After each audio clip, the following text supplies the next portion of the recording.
We will selecting the most popular questions out of that list. So please do so. And we'll start off with a question for Gloria. We got a question here in the Q&A. Someone is curious if you actually measured the impact of the prototypes that were made by the people. Can you explain a little bit about that? Yeah, so once the organization is releasing the prototypes themselves, they collect feedback. So this is basically the way how they measure if they are successful, if they are used. I mean, using a prototype already indicates that it's something that the organization was waiting for, probably. I would say at least if you talk to management and to higher levels, they always want to have KPIs. We all have this issue, right? That they always want to have numbers because this is the way how they make decisions. I think this approach is really about mindset and about the way how people collaborate and get in touch with each other and the kind of experiences they do. And it's really hard to measure something like that. We've once had one thing that we tried out. I mean, first of all, you need to know what you want to measure. It might not be the financial biggest impact that you will measure within the first 3 months, but maybe you want to measure team happiness, maybe you want to measure client relationship. And we once had also a prototype for that. We built a Slack bot that was asking teams and individuals on a regular basis how they feel about certain kind of aspects.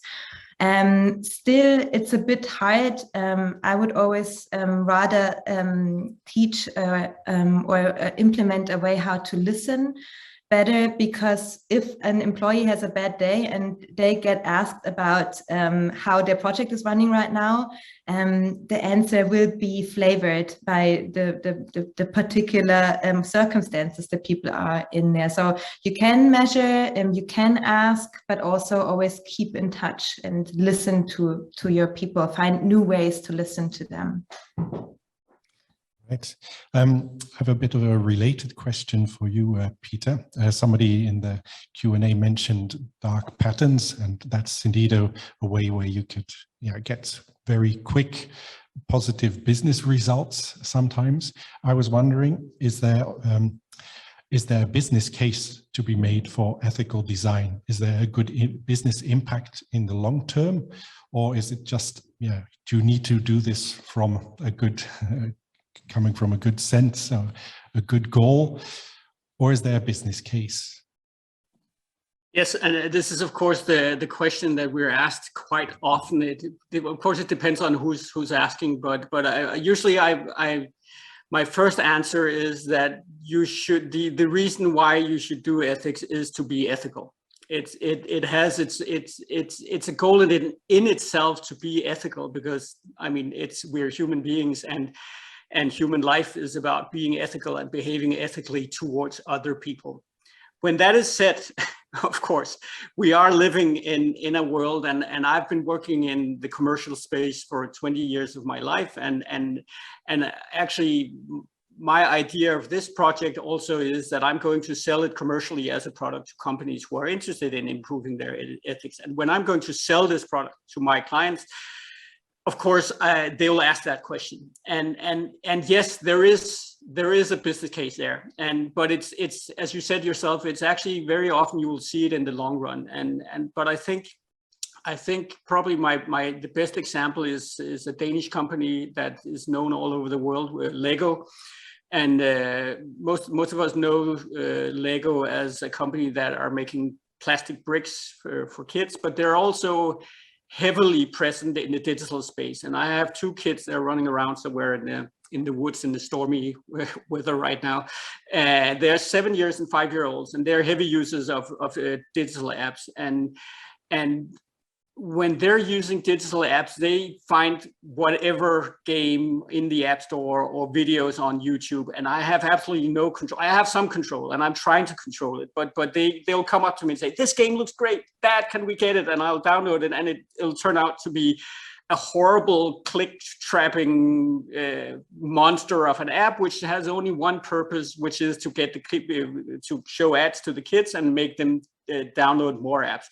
And I basically hate those apps. And I've taught myself to hate those apps and try to avoid them. But whenever they find something which is Lego related, I've actually learned that Lego apps are built around ethics. So, and you can actually feel it in the design, and they communicate it, and you can see how it's built. You can feel from the design of the Lego apps that it's not about manipulating the kids. It's actually about teaching the kids something and developing their skills.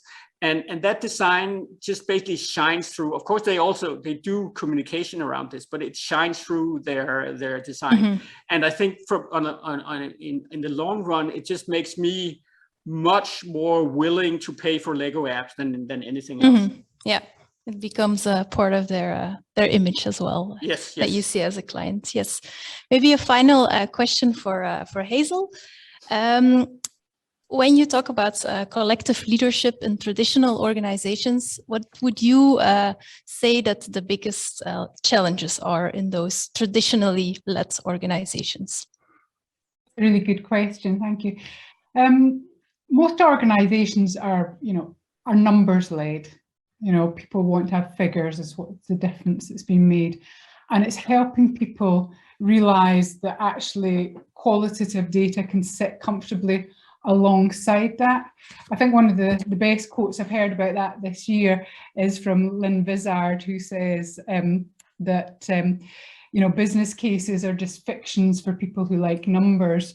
Neither of those things are inherently true, but if you can bring qualitative data in a way to an organization that is authentic, and really resonates. For example, the work that we did with NHS Borders, one of the interview or pieces of data that came in said it felt like we were going to war, and that resonated whether you were the chief executive or wherever you worked in the organization. For everyone entering into the COVID pandemic, it felt like they were going to war, and it didn't matter who'd said it. It was right across the organization. So it's about bringing data in that is authentic, that people can relate to. It might not be exactly their experience, but it's something they can understand, and also to be balanced, so that there's good and bad. Right. Thank you all very much. Unfortunately, the time schedule doesn't allow us for more questions. I'm sure people will be able to reach out to you online and ask their questions there. So definitely do that. We'll give a virtual big round of applause to all three speakers, and a real one from our side. Thanks a lot. Thanks a lot.